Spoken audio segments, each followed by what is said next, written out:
सो Asianet news पे आज हम कवर कर रहे हैं इंडिया की खो खो टीम को और मेरे साथ जुड़ गए हैं गौतम जो कि कर्नाटका से हैं and he is the part of India's men's kho kho team. Gautam, thank you so much हमसे बात करने के लिए।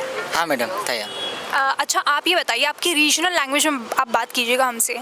सबसे पहले बताइए, आज स्क्वाड का अनाउंसमेंट हुआ, आपके नाम का अनाउंसमेंट हुआ, क्या फीलिंग हुई? ಮೇಡಮ್ ತುಂಬ ಖುಷಿ ಆಯಿತು, ಯಾಕಂದರೆ ಇದಕ್ಕೋಸ್ಕರ ನಾವು ತುಂಬಾ ಹಾರ್ಡ್ ವರ್ಕ್ ಮಾಡಿ ಇಲ್ಲಿವರೆಗೂ ಬಂದಿದ್ದು. ಸೊ ನಮ್ಮ ಸ್ಟೇಟಿಂದ ನಾವು ಇಬ್ಬರು 2 ಮೆಂಬರ್ಸ್ ಬಂದಿದ್ವಿ.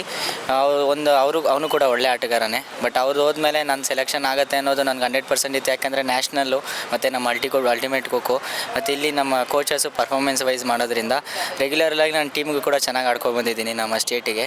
ಸೊ ಅದ್ರ ಮುಖಾಂತರನೇ ಇಲ್ಲಿವರೆಗೂ ಬಂದಿರೋದು. ಸೊ ಹಾಗಾಗಿ ನನಗೆ ಹೋಪ್ ಇತ್ತು ಸೆಲೆಕ್ಷನ್ ಆಗ್ತೀನಿ ಅಂತೇಳಿ. ಆಗಿರೋದು ತುಂಬ ಖುಷಿ ಇದೆ. ನೇಮ್ ಅನೌನ್ಸ್ ಆದಾಗ ಭಾಳನೇ ಖುಷಿ, ತುಂಬ ಖುಷಿ ಆಯಿತು. तो अच्छा, ये बताइए, जब नेम अनाउंसमेंट हुआ तो आपने आपके घर वालों से बात की होगी, क्या रिएक्शन रहा वहाँ से?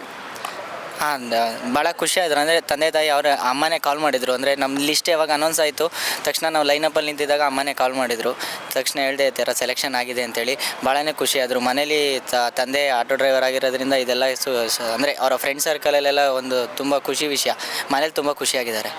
अच्छा, ये बताइए, करीबन 3-3:30 बजे प्रेस कॉन्फ्रेंस हुई थी, अभी हो रही है शाम की 6:45। कैसा दिन रहा और आप ये थोड़ा सा हमें समझाइए कि एक खो खो प्लेयर के लिए एक आम दिन कैसा दिखता है? ಮೇಡಮ್, ತುಂಬ ಅಂದರೆ ನರ್ವಸ್ ಅಂತೂ ಮಾರ್ನಿಂಗಿಂದ ಇತ್ತು ನಮಗೆ. ಅಂದರೆ ಏನಾಗುತ್ತೆ ಅಂತ, ಯಾಕಂದರೆ 8th ಸೆಲೆಕ್ಷನ್ ಒಂದೇ ಅಂತ ಹೇಳಿದ್ರು, ನೆಕ್ಸ್ಟು 2 ಡೇಸ್ ಅಂತ ಮಾಡಿದರು. ಸೊ ಮಾರ್ನಿಂಗಿಂದನೂ ನಮಗೆ ಟೈಮ್ ಅಂದರೆ ಹೋಗ್ತಾನೆ ಇರಲಿಲ್ಲ. ಸೊ ಮಾರ್ನಿಂಗಾಗಿ ನಾವು ಬ್ರೇಕ್ಫಾಸ್ಟ್ ಆದಮೇಲಿಂದ ಇನ್ನೊಂದು ರೌಂಡ್ ಸೆಲೆಕ್ಷನ್ ಇತ್ತು, ಸೆಲೆಕ್ಷನ್ ಎಲ್ಲ ಮುಗಿಸಿದ್ವಿ. ಅದಾದಮೇಲೆ ನಮ್ಮ ಎವ್ರಿ ಟೈಮ್ ಅಂದರೆ 1 ಅವರ್ ಟೈಮ್ ನೋಡ್ತಾ ಇದ್ವಿ, ಹೇಗಾಗುತ್ತೆ ಟೈಮ್, ಯಾವಾಗ ಅನೌನ್ಸ್ ಆಗುತ್ತೆ. ಯಾಕಂದರೆ ಇನ್ನೂ ನಾವು 45 ಜನದಿಂದ ಯಾರಿಗಾಗುತ್ತೆ ಅಂದರೆ ಎಷ್ಟು ಜನಕ್ಕೆ ಆಗ್ಬೋದು ಅನ್ನೋದು ಒಂದು ನರ್ವಸ್ ಇರುತ್ತಲ್ಲ. ಸೊ ಹಾಗಾಗಿ ಕಾನ್ಫಿಡೆನ್ಸ್ ಅಂತೂ ಇತ್ತು. ಬಟ್ ಸೆಲೆಕ್ಷನ್ನು ಬೇಗ ಅನೌನ್ಸ್ ಆದಷ್ಟು ಒಳ್ಳೆಯದು ಅಂತ ಹೇಳೋದು ನಮಗೊಂದು ಬೇಗ ಆಗಿದ್ದು ಸ್ವಲ್ಪ ಖುಷಿ ಆಯಿತು. ಸ್ವಲ್ಪ ಲೇಟೇ ಆಗಿದೆ, ಬಟ್ ಆದರೂ ಲೇಟಾಗಿ ಹೇಳಿದ್ರೂ ಒಳ್ಳೆ ವಿಷಯ ಅಲ್ಲ. ಸೊ ಖುಷಿಯಾಗಿದೆ. अच्छा, ये बताइए, आपकी टीम का अनाउंसमेंट हो चुका है, पहला जो मैच रहेगा वो बहुत ही रोमांचक रहने वाला है इंडिया पाकिस्तान का।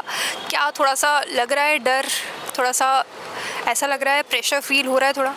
ಇಲ್ಲ ಮೇಡಮ್, ಪ್ರೆಷರ್ ಅನ್ನೋದೆಲ್ಲ ಏನಿಲ್ಲ. ಆ್ಯಕ್ಚುಲಿ ಇಂಡಿಯಾ ಪಾಕಿಸ್ತಾನ ಅಂದರೆ ಅದೊಂದು ರೈವಲ್ರಿ ಇರುತ್ತೆ. ಸೊ ಅವ್ರದ್ದು ಬರೋ ಮೂಮೆಂಟು ಕಷ್ಟ ಇದೆ, ವೀಸಾ ಏನೋ ಪ್ರಾಬ್ಲಮ್ ಆಗಿದೆ ಅಂತೇಳಿ. ಸೊ ಫಸ್ಟ್ ಮ್ಯಾಚು ನೇಪಾಳ ಇದೆ. ನೇಪಾಳ ಅವರು ಚೆನ್ನಾಗಿದ್ದಾರೆ ಟೀಮು ಅವರು. ಯಾಕೆಂದರೆ ಪ್ರೀವಿಯಸ್ಲಿ ಅವ್ರು ನಮ್ಮ ಜೊತೆ ತುಂಬ ಟೂರ್ನಮೆಂಟು ರೆಗ್ಯುಲರ್ಲಿ ಕಾಂಪಿಟೇಷನ್ ಅಂದರೆ ಇಲ್ಲಿ ಬಂದು ಫ್ರೆಂಡ್ಲಿ ಮ್ಯಾಚೆಲ್ಲ ನಮ್ಮ ಜೊತೆ ಆಡ್ತಿರೋದ್ರಿಂದ ಅವ್ರು ತುಂಬ ಇಂಪ್ರೂವ್ಮೆಂಟ್ ಆಗಿದ್ದಾರೆ. ಖೋಖೋ ಹೇಗೆ ಅಂದರೆ ನಾವು ಇಲ್ಲಿ ಸೀನಿಯರ್ ನ್ಯಾಷನಲ್ಸಲ್ಲಿ ಕ್ವಾರ್ಟರ್ ಫೈನಲ್ ಮ್ಯಾಚ್ಗಳು ಹೇಗೆ ಆಡ್ತೀವಿ, ಸೊ ಒಂದು ಮಟ್ಟಿಗೆ ಅವ್ರು ತುಂಬ ಚೆನ್ನಾಗಿದ್ದಾರೆ ಕಂಪೇರ್ ಮಾಡಿದ್ರೆ. ಸೊ ಪಾಕಿಸ್ತಾನ ಇದ್ದಿದ್ರೆ ಚೆನ್ನಾಗಿರೋದು, ಜನಕ್ಕೆ ಒಂಥರ ಇಂಡಿಯಾ ರೈವಲ್ರಿ ಅಂದರೆ ಇಂಡಿಯಾ ಪಾಕಿಸ್ತಾನ ಅಂದರೆ ಯಾವುದೇ ಸ್ಪೋರ್ಟ್ಸ್ ಆದರೂ ಅದೊಂಥರ ಕುತೂಹಲ ಜನಕ್ಕೆ, ಏನಾಗುತ್ತೆ ಹೇಗೆ ಅಂತೇಳಿ. ಸೊ ಅದೊಂದು ಅವ್ರ ಮೇಲೆ ಆಡೋದೊಂದು ಎಕ್ಸ್ಪೀರಿಯೆನ್ಸ್ ಇರೋದು. ಫಸ್ಟ್ ಟೈಮ್ ನಮಗೆ ಚಾನ್ಸ್ ಮಿಸ್ ಆಗ್ತಿದೆ. ಬಟ್ ನೇಪಾಳ ಕೂಡ ಒಳ್ಳೆ ಅಪೋನೆಂಟು, ಖುಷಿ ಇದೆ, ಅದಕ್ಕೆ ನಾವು ಎಕ್ಸೈಟ್ಮೆಂಟ್ ಆಗಿದ್ದೀವಿ. अच्छा, पूरी वर्ल्ड में कहाँ कहाँ अभी तक मैचेस खेले हैं इंडिया टीम ने, थोड़ा सा बताएं हमें। ಇಂಗ್ಲೆಂಡ್, ನೇಪಾಳಲ್ಲಿ ಒಂದು ಸೀರೀಸ್ ಆಗಿದೆ, ಇಂಗ್ಲೆಂಡಲ್ಲಿ ಆಗಿದೆ. ಇಂಗ್ಲೆಂಡಲ್ಲಿ ಐ ಥಿಂಕ್ 2 ಟೈಮ್ ಆಗಿದೆ ಅನಿಸುತ್ತೆ. ಅಷ್ಟೇ. ಅರೌಂಡ್ ಇನ್ನೆಲ್ಲ ಇಂಡಿಯಾದಲ್ಲೇ ಅವ್ರನ್ನ ಇನ್ವೈಟ್ ಮಾಡಿ ಅವ್ರಿಗೆ ಇಲ್ಲಿನ ಕಲ್ಚರ್ ತೋರಿಸಿ ಇಲ್ಲೇ ಆಡಿಸಿರೋದು ಜಾಸ್ತಿ ನಾವು ಹೋಗಿರೋದಕ್ಕಿಂತ. ಸೊ ಒಂದು 2 ಟೈಮ್ ಅಷ್ಟೇ ಔಟ್ಸೈಡ್ ಹೋಗಿರೋದು. अच्छा, और इंडिया में कहाँ कहाँ कैंप है, किस तरीके से ट्रेनिंग हुई है, थोड़ा सा बताएं हमें कैंप के बारे में। ಕ್ಯಾಂಪು ನಮ್ಮದು ರೆಗ್ಯುಲರ್ಲಿ ಇಲ್ಲೇ ಇರುತ್ತೆ, ಡೆಲ್ಲಿ ಸಾಯಿಯಲ್ಲೇ ಆಲ್ಮೋಸ್ಟ್ ಆಗುತ್ತೆ ಪ್ರತಿ ವರ್ಷ. ನಾನು ಇದು ನಂದು 5th ಕ್ಯಾಂಪ್. ಅಂದರೆ ಇಂಡಿಯಾದ ನಮ್ಮದು ಪ್ರತಿಯೊಂದು ಸೀನಿಯರ್ ನ್ಯಾಷನಲ್ಸ್ ಪರ್ಫಾರ್ಮೆನ್ಸ್ ಮೇಲೆ ಒಂದು ಸ್ಟೇಟ್ ಟೀಮಿಂದ 4-5 ಮೆಂಬರ್ಸ್ನ ಸೆಲೆಕ್ಷನ್ ಮಾಡ್ತಾರೆ. ಸೊ 100ಇಂದ 120ವರೆಗೂ ಇಲ್ಲೇ ಸೆಲೆಕ್ಷನ್ ಇದೆ ಕ್ಯಾಂಪ್. ಅಂದರೆ ರೆಗ್ಯುಲರ್ಲಿ ಒನ್ ಟೈಮ್ ಮಾತ್ರ ಪುಣೆಲಾಗಿತ್ತು. ಸೊ ಮಹಾರಾಷ್ಟ್ರದ ಸಾಯಿ ಕ್ಯಾಂಪಲ್ಲಿ ಬಿಟ್ಟು ರೆಗ್ಯುಲರಾಗಿ ಇಂಡಿಯಾದಲ್ಲಿ ಆಗುತ್ತೆ. ತುಂಬ ಕಠಿಣ ಇರುತ್ತೆ ಅಭ್ಯಾಸ. ಇಲ್ಲಿ ಕೋಚಸ್ಸು 7-8 ಜನ ಬರ್ತಾರೆ. ಸೊ ಎಲ್ಲರೂ ಅವ್ರವ್ರ ಅಂದರೆ ಯೂನಿಕ್ ಆಗಿರುತ್ತೆ ಸ್ಟೈಲು. ಸೊ ಅವರ ಯೂನಿಕ್ ಸ್ಟೈಲ್ನ ಅಂದರೆ ಅವ್ರದ್ದು ಏನು ಕಲ್ತಿದ್ದಾರೆ ಕೋಚಸ್ಸು ನಮ್ಗೆ ಅದನ್ನು ಕಲ್ಸೋಕ್ಕೆ ಇಷ್ಟಪಡ್ತಾರೆ. ಪ್ರತಿದಿನ ಒಬ್ಬೊಬ್ಬರು ಇನ್ಚಾರ್ಜ್ ತೊಗೊಂಡು ತುಂಬ ಚೆನ್ನಾಗಿ ಟ್ರೈನಿಂಗ್ ಕೊಡ್ತಾರೆ. ಸೊ ನಾವು ಅದ್ರ ಮುಖಾಂತರ ನಮ್ಮ ಪರ್ಫಾರ್ಮೆನ್ಸ್ ಇಂಪ್ರೂವ್ ಮತ್ತು ಗೇಮ್ ಇಂಪ್ರೂವ್ ಮಾಡೋಕ್ಕೆ ತುಂಬ ಹೆಲ್ಪ್ ಆಗುತ್ತೆ ಇಂಥ ಕ್ಯಾಂಪ್ಗಳು ನಮಗೆ. अच्छा, जो प्रेसिडेंट है kho kho federation of India के, उन्होंने इस बार थोड़ा सा ये बताया है कि जो खो खो की ट्रॉफीज़ है वो मेंस और वुमेंस टीम की दोनों इक्वल दिखने वाली ट्रॉफी है। ट्रॉफी को देख के कितना एक्साइटेड है? काफ़ी अच्छी ट्रॉफी दिख रही है.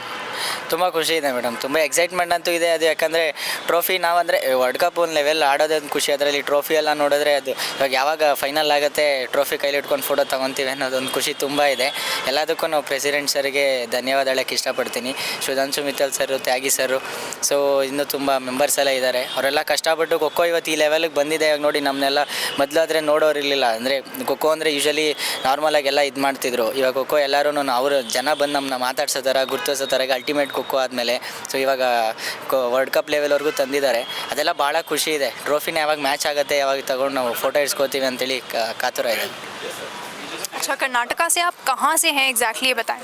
ನಾನು ಬ್ಯಾಂಗ್ಳೂರಿಂದ ಮೇಡಮ್. ನಾನು ಬೇಸಿಕ್ಲಿ ಚಾಮರಾಜಪೇಟೆ, ಇವಾಗ RR ನಗರಲ್ಲಿದ್ದೀನಿ. ಸೊ ನಾನು ಬೆಂಗಳೂರಿಂದಾನೆ.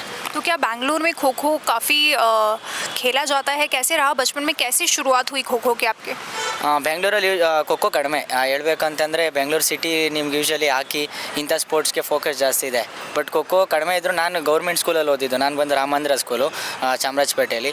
ಸೊ ನಮ್ಮದು ಖೋಖೋ ಓದಲ್ಲ ಅಂತ ಅಂದರೆ ಫೆಸಿಲಿಟಿ ಅಂದರೆ ಖೋಖೋಗೆ ನಾವೇನು ಪ್ರಾಕ್ಟೀಸ್ ಮಾಡ್ತೀವಿ ಗ್ರೌಂಡು ಅರ್ಧ ಗ್ರೌಂಡ್ ಅಷ್ಟೇ ಇದ್ದಿದ್ದು. ಬಟ್ ಚಿಕ್ಕ ಗ್ರೌಂಡು ನಮ್ಮ ಕೋಚ್ ಮಾದೇ ಸರ್ ಅಂತೇಳಿ ಅವ್ರು ನಮ್ಮ ಖೋಖೋ ಕಲಿಸಿದ್ದು. ಒಂದು ಚಿಕ್ಕ ಗ್ರೌಂಡಿಂದ ನಾವು ಆಡ್ಕೊಂಡು ಬಂದು ಇವತ್ತಂದರೆ ಕಂಟಿನ್ಯೂ ಮಾಡಿಕೊಂಡು ನಮ್ಮ ಕೋಚ್ ಕುಮಾರ್ ಅವ್ರು, ಈಗ ನಾವು ಯಂಗ್ ಪೈನಿಯರ್ಸಲ್ಲಿದ್ದೀವಿ ನಮ್ಮ ಸರು, ಅವರ ಒಂದು ಆಶೀರ್ವಾದದಿಂದ ಅಲ್ಲಿಂದ ಇವತ್ತು ಇಲ್ಲಿವರೆಗೂ ಬಂದಿದೆ. अच्छा, आपको क्या लग रहा है इंडिया में अब जो इंफ्रास्ट्रक्चर है और सारी फैसिलिटीज़ है खो खो को लेके वो धीरे धीरे बढ़ती जा रही है? अब तो ओलंपिक्स की भी इनिशिएटिव ली जा रही है, बोल रहे हैं कि हम पुश करेंगे कि ओलंपिक्स में भी खो खो जाए, जो कि काफ़ी बड़ी और अच्छी बात है. ಹಾಂ ಮೇಡಮ್, ತುಂಬ ಇಂಪ್ರೂವ್ಮೆಂಟ್ ಆಗಿದೆ ಖೋಖೋ. ಇವಾಗ ನಾನು ಮಿಟ್ಟಿಯಿಂದ ಮ್ಯಾಟ್ವರೆಗೂ ಬಂದೆ, ಅಂದರೆ ಮಣ್ಣಿಂದ ಈಗ ಮ್ಯಾಟ್ವರೆಗೂ ಬಂದಿದೆ. ಪ್ರತಿಯೊಂದು ಫೆಸಿಲಿಟೀಸ್ ತುಂಬ ಪ್ರೊವೈಡ್ ಮಾಡ್ತಿದ್ದಾರೆ. ಇವಾಗ ನೀವು ಒಂದು ಸೀನಿಯರ್ ನ್ಯಾಷನಲ್ಸ್ ಯಾವ್ದಾದ್ರು ವಿಸಿಟ್ ಮಾಡಿದ್ರು ಕೂಡ ಗೊತ್ತಾಗುತ್ತೆ. ಅಂದರೆ ಒಂದು ಟೆಕ್ನಿಕ್ಕು ನಾವು ಮುಂಚೆ ಏನಿತ್ತು, ಇವಾಗ ಖೋಖೋ ಮೊದಲಿಗಿಂತ ತುಂಬ ಫಾಸ್ಟ್ ಇದೆ ಟೆಕ್ನಿಕಲ್ ವೈಸು, ಪ್ರತಿಯೊಂದು ಇದರಲ್ಲಿ ನಾವು ನೋಡ್ತೀವಿ ಅಂತ ಹೇಳಿದ್ರೆ. ಸೊ ಪ್ರತಿಯೊಂದು ಇಂಪ್ರೂವ್ಮೆಂಟು ತುಂಬ ಚೆನ್ನಾಗಿ ಮಾಡ್ತಿದ್ದಾರೆ. अच्छा, क्या क्या एप्लीकेशन भी एक लॉन्च हुई है जिसमें, और ये भी कहा जा रहा है कि ऐसी टेक्नोलॉजी भी है जिसमें हम रिफ्लेक्सेस को ट्रैक कर पा रहे हैं, सारी चीज़ें. तो थोड़ा सा टेक्नोलॉजी के बारे में बताइए, क्या क्या आप अभी यूज़ कर रहे हैं, आप जब कैंप में हैं, ट्रेनिंग कर रहे हैं? ಟ್ರೈನಿಂಗಲ್ಲಿ ಟೆಕ್ನಿಕ್ ಬಗ್ಗೆ ಅಂತ ಹೇಳಿದ್ರೆ ಇದು ನಮ್ಮ ಮೂಮೆಂಟ್ ಕ್ಯಾಪ್ಚರ್ ಮಾಡೋದು. ಅಂದರೆ ನಮ್ಮ ಬಾಡೀಲಿ ಫಸ್ಟು ನಮಗೆ ಇವಾಗ ಹೀರೋ ಆ್ಯಕ್ಟರು ಟೈಗರ್ ಶ್ರಾಫ್ ಅವ್ರು ಏನು ಯೂಸ್ ಮಾಡ್ತಾರೆ, ಆ ಮಷಿನೆಲ್ಲ ತರಿಸಿದ್ರು. ಸೊ ನಮ್ಮ ಬಾಡೀಲಿ ಏನು ಫ್ಯಾಟ್ ಇದೆ, ಆಮೇಲೆ ನಮ್ಮ ಮೂಮೆಂಟ್ ಯಾವ ಥರ ಆಗ್ತಿದೆ, ಈಗ ನಮ್ಮ ಜಾಯಿಂಟಲ್ಲಿ ಎಷ್ಟು ಸ್ಟ್ರೆಂತ್ ಇದೆ, ಸೊ ನಮಗೆ ನೆಕ್ ಪವರ್ ಎಷ್ಟಿದೆ, ನಾವು ಎಲ್ಲಿ ಮಿಸ್ಟೇಕ್ ಮಾಡ್ತಿದ್ದೀವಿ, ನಮಗೆ ಸ್ಪೀಡ್ ಏನಾದ್ರು ಕಡಿಮೆ ಆಗ್ತಿದ್ರೆ ಏನು ಯಾವ ಮೂಮೆಂಟ್ ನಿಮ್ಮಲ್ಲಿ ರಾಂಗ್ ಆಗ್ತಿದೆ, ಕಾಲು ಫುಲ್ಲು ಫ್ಲೆಕ್ಸಿಬಲ್ ಆಗ್ತಿದೆ ರನ್ ಮಾಡಬೇಕಾದ್ರೆ, ಮೂಮೆಂಟ್ ಯಾವುದ್ರವ್ರಿಗೆ ಹೋಗ್ಬೇಕು ಅಂತೇಳಿ ಒಂದೆಲ್ಲ ಮಷಿನ್ ತರಿಸಿದ್ರು. ಸೊ ಆ ಮಷಿನಲ್ಲಿ ನಮ್ಮ ಬಾಡಿ ಟೆಸ್ಟ್ ಎಲ್ಲ ಆಗಿದೆ. ಅದರಿಂದ ನಮಗೆ ಫೋಲ್ ಟರ್ನ್ ಮಾಡಬೇಕಾದ್ರೆ ಏನು ಮಾಡಬೇಕು, ನೀನು ರನ್ ಮಾಡಬೇಕಾದ್ರೆ ಯಾವ ಪೊಸಿಷನ್ ಯಾವ ಪೋಸ್ಚರಲ್ಲಿ ನೀವು ರನ್ ಮಾಡಬೇಕಾಗತ್ತೆ, ಅದನ್ನೆಲ್ಲ ನಮಗೆ ಮಷಿನ್ ಮುಖಾಂತರ ಅಂದರೆ ಒಂದು ಲಿಸ್ಟ್ ಮುಖಾಂತರ ತಿಳಿಸ್ಕೊಟ್ಟಿದ್ದಾರೆ. ಅದು ತುಂಬ ಹೆಲ್ಪ್ ಆಗಿದೆ. अच्छा, जो एक चीज़ मेरे दिमाग में चल रही थी जब ई गेम अनाउंस हुआ, तो मुझे लग रहा था ये जो स्क्वाड है हमारा इंडिया का मेंस और वुमेंस टीम का, अगर उन्हीं के अवतार हम उस ई गेम में देख लें तो कितना मज़ा आएगा. गौतम, आपका भी फिर एक अवतार हो सकता है उस ई गेम में. ಮೇಡಮ್ ಅದೇ ಹೇಳೋಕ್ಕಾಗಲ್ಲ ಅದು ಯಾವ ರೀತಿ ಅಂತೇಳಿ, ಬಟ್ ಖುಷಿ ಅಂತ ಆಗುತ್ತೆ.